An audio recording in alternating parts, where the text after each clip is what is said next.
basi baya te oke na Paris so mona Paris basi baya te baprovince ebele basi baya kuna okozwa mwasi na o nafuta ya mwasi wana utaki sasa nga mwasi poto nga ningaka 2300 na salaire donc nasala na banda mosala so 3 heures na memba te na oke mosala mpona luka 2300 na est-ce que mwasi akisasa nde ayoka nga na kozwa 2300 bolala mbete alingo te yebaka mokalika nga mpe funa azwa 2300 nde ya wana azwaka tala biso totula bozwa biso te kobengisa basi afrique mwasi afrique nde akoyaka ndo solo ya mbala suku osala ya vc zwano ngai nayake nazwi mwa 2300 mpo na 1800 tosangisi ba masolo yo sikoyo olobi te mwasi afrique c'est quoi ezwa nga nde naza bona aganye 2300 na ngai yo mpo ozwi mwa 1800 na oso mpo koki mpe mobali ya tembe mpe obi te nga mpe na kosala 2500 tosangisi salaire mba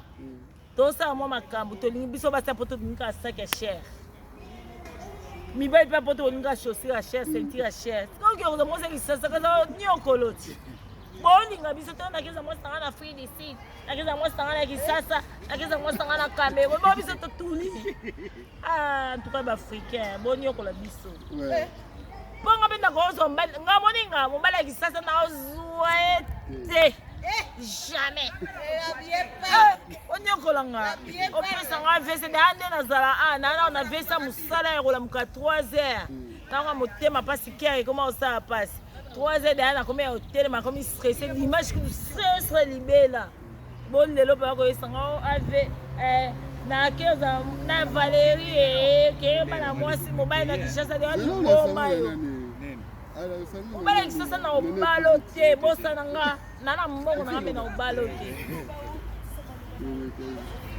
mpo nayebaka koluka mo naosala babrochette naotumba terrain nanu nde naso terrain natie terrain soki terrain te na otia terrain te mama oluka mo nayeba oluka yango mpenza o toketa kokomba cimetiere tokata matiti na okende bongo yo oyebisango sheri nakiza mosekisa liboma sala vese okufa yo moko nga na okufa na nga te nga lelo te nga na omona bana ya bana na nga tosuka na se.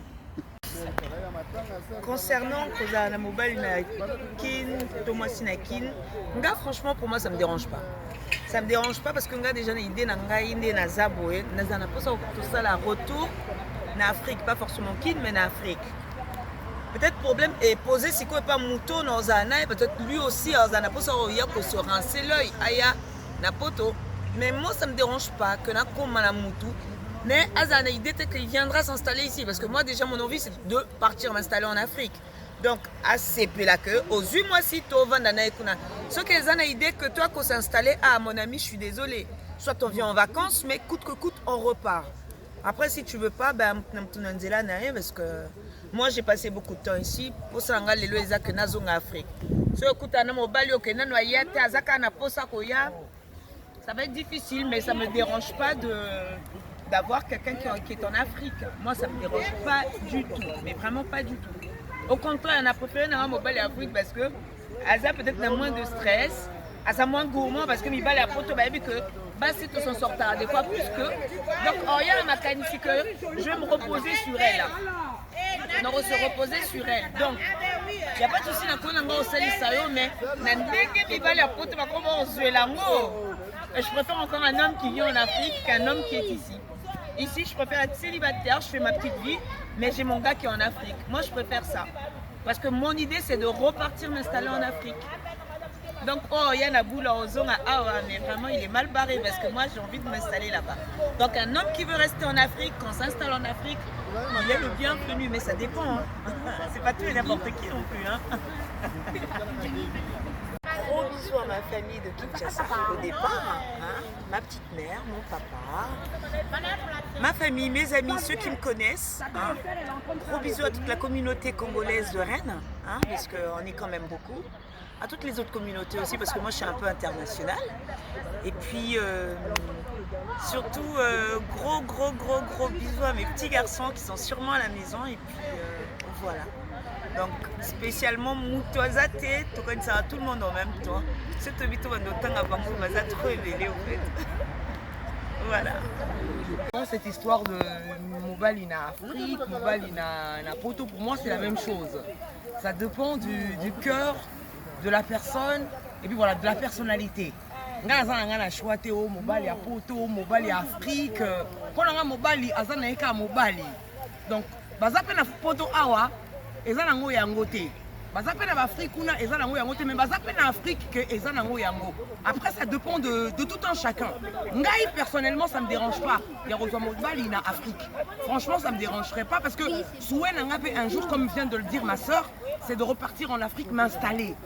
Donc si déjà na vu mobile mo en Afrique, à ce pays qu'on va en Afrique, pour moi voilà, après mon mutana ndenga monela makam. Ça dépend de tout un chacun. Quand on va na pena ba mibali musu na poto abaventurer na abaventurer.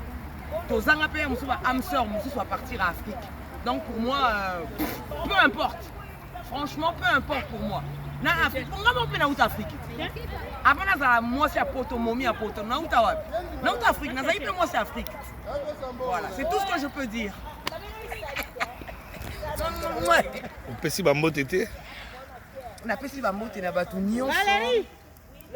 Communauté africaine, communauté congolaise surtout, toutes les communautés, les habitants de Rennes, mes frères et sœurs, ceux qui me connaissent, ceux qui m'aiment, ceux qui ne m'aiment pas, je fais de gros bisous à tout le monde.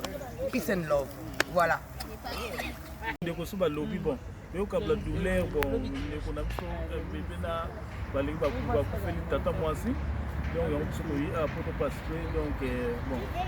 Ma sœur, merci beaucoup. Hein. Ça c'est vide. Pena matanga pena donc eza na passe pena ba condoléances kaka donc tozali awa donc pekolanda douleur wana boyebika ndenge ezala yango wana yango na bandi mosusu baloba ejani